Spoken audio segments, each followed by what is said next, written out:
Alright, so today's flavor of video card is going to be the EVGA GeForce GTX 980 ACX 2.0. And as you can see, people don't like to peel the peels off of these things. I mean, come on guys, peel it off. I mean, it's kind of cool that it's still on there, but you know, let's peel it off. See if we get that peel right there. A little peel action going. There we go. And it's got some more peeling that we can do, but anyways, that's besides the point. So I got this graphics card in as a trade-in. So a customer was buying a computer from me, and I have a separate video on that one. And when he bought the computer, he got scammed. He paid $800 for a computer that was just pretty much garbage, in my opinion, for the price that he paid for.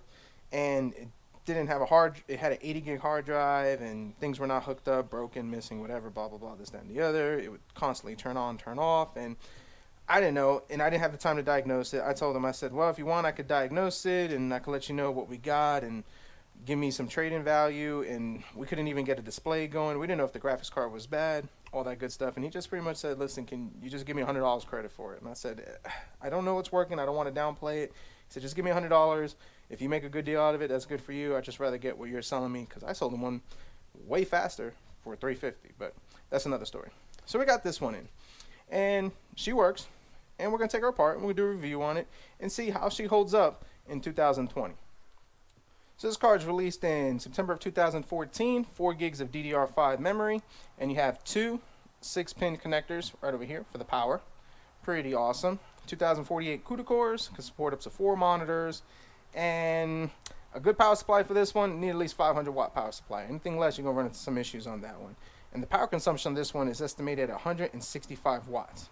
Now, she ain't got no backplate in the back. And I'll be honest with you guys, I think we've all gotten spoiled with the whole backplate thing, but that's how graphics cards were typically made. And I like the backplate look. It just gives a better look and peace of mind. I don't know. So now the base clock on this is 1266, boost clock is 1367, and the memory clock is 7010. 2048 CUDA cores and PCI Express 3.0. So overall, not too bad of a card, considering that we got 4 gigs of DDR5, and honestly, 2021, you need to have at least 4 gigs of DDR5 if you want to have any enjoyable gaming experience. Now, you can use 2 gigs of DDR5. I use them in some of the potato builds and intro builds, but I find that 4 gigs is just the sweet spot of where we need to be at. So let's go ahead. Let's switch to overhead camera. Let's take her apart.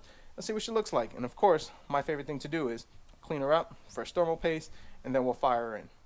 All right, so I'm actually excited to take this thing apart, and here's why, believe it or not. Guys, 91% isopropyl alcohol. I have not seen this since the beginning of January of last year.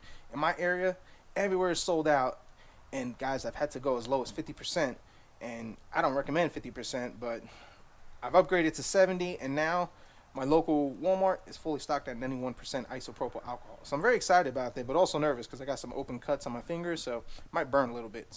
But anyways, let's take her apart. So we got 4 screws in the back. And now, I've said this in a bunch of videos, and I'm just going to keep reiterating this. Guys, if you get a used graphics card, before you take it apart, pop it in the computer, fire up, and just see if she turns on and she gets you a screen. And then, do a little stress test here and there. Don't go too gorilla crazy with it. And see if she works. If she works real good, then you're good to go. You got a good graphics card. If she doesn't work and you got her from a seller like eBay or something like that, then you could try to do some warranty thing. But for the most part, put her in a computer first, and then go crazy playing with it. So, alright, let's see. We got that, we got that. I feel some tension going on over here, so we might have some other things holding her down. No, wait. Something else going on. Let's see.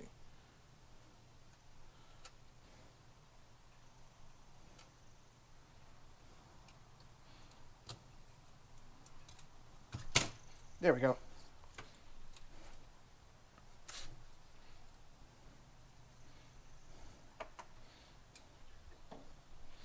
Alright, let's get you guys a good view of it. Let's see how the thermal paste feels. Dusty and useless, so always a good idea to clean her up. And then like when you open them up, you can see if there was some spillage action going in over here. It gives you a lot. I will say overall this thing is actually not too bad. Alright, clean and pretty. So now just kind of look through the board, and this is something I always like to do. Just look through the board, see if you got any spillage action going on over here, and I don't see anything that is concerning or alarming, so I would say we are good to go on that. So, All right, let's pop some thermal paste on, and then we're gonna pop her in our computer. All right, she's fired up, she's booting, fans are working. So what we're gonna do is we're gonna go ahead and install the graphics cards. We'll do some bench tests on a couple of games, and then we'll talk about this video card.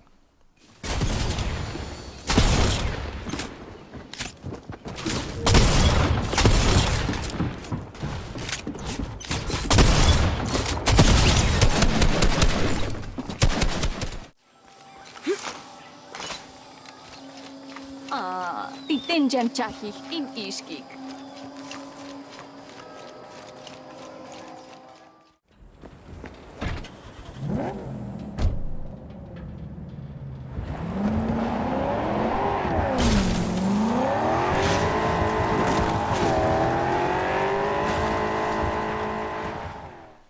Alright, so our EVGA GeForce GTX 980, pretty decent card. And for 2021, I think she holds up pretty good for the test of time.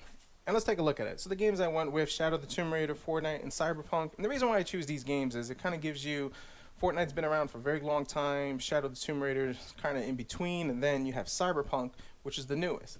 Shadow the Tomb Raider at 1080p, we average 74 frames per second at 1080p high presets. Now, if we went to the highest, obviously we'd probably dip around the 50 to 60 mark, but I think that's a fair graphics to play the game at. Fortnite, 1080p, all high settings. We were averaging 100 frames per second. Occasionally it dipped up to about 130, and we had some drops to about 80, but our average was 100 frames per second. Cyberpunk, 1080p medium settings, 30 frames per second. Every now and then a little 25, jumped up to 43, but we were consistent at 30 frames per second. Definitely playable, graphics look great, and an enjoyable experience. This little card holds up real well, and one of the reasons why I believe it holds up well is because the 4 gigabytes of DDR5 memory makes a huge difference. So guys, if you're looking to get a used graphics card or something to get your feet wet, you need to get 4 gigs of DDR5. The 2 gig ones are okay, but that makes a big difference. A 970 with 4 gigs of RAM also provides a great gaming experience, so definitely something to consider. Now, the elephant that's in the room, the price. So this card, 980 at release and back in 2014, was roughly, give or take, $550, depending on the variant, going from fonder models to, of course, the aftermarket like EVGA. So $550 back in 2014. And 2021, what are these going for? $250 to $300. So side note, I actually took this card and I actually put it on eBay. And I put no reserve, and I put the first bid at $1. That's right, $1. Would you believe in 6 days this card actually sold for $280? That's the graphics craze, mining craze that we're in. So yeah, if you're gonna get this card, probably look to spend at least $200 on this card, as that's what they're going for, just because the graphics shortage and everything as of 2021. So that's the kind of downfall of it. Prior to this whole pandemic thing and everything going on, I used to get these jokers for about $100 to $120, and well, now they've doubled in price. Who would have thought, right? So great card, pretty cool, very happy with it. This one has a little bit of coil whine, well, a lot of bit of coil whine on it, and it's not the end of the world, but it is what it is. Temperatures are great, as running games for about 30 minutes to 45 minutes, I was able to keep my temperatures in an open test bench, usually hovered around mid 50s, sometimes to 60s, depending on it. So it's going to be a little bit higher in the case, depending on your airflow, and something to consider on that one. So EVGA GTX 980, great card, great bang for the buck. 2021, if you're able to get one of these for a reasonable price, I definitely recommend going for it. And pairing this off, we paired this off with an i5 7400, and they paired off great. So definitely good bang for the buck. And if I was to sell this system, this would probably be the setup that I would use. So comment down below, let me know what your thoughts. GTX 980, do we like it? Do we hate it? Should we kick it? I still think it's a great card. If you liked the video, definitely hit the like button, subscribe if you're not, and as always, we'll see what we come up with next.